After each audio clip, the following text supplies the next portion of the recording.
Türkiye Cumhuriyeti Bişkek Büyükelçiliğimizin başarılı koordinasyonuyla, devletimizin imkanlarıyla şu anda Türkiye yolcusu olan değerli dinleyicilerimiz, hepinize iyi yolculuklar ve sağlıklı günler diliyorum.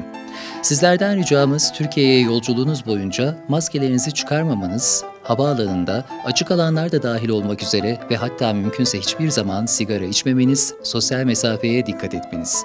Bu zorlu süreçte Türkiye Cumhuriyeti Devletimiz ve burada yerleşik olan vatandaşlarımız kardeş Kırgızistan'a pek çok yardımda bulundu.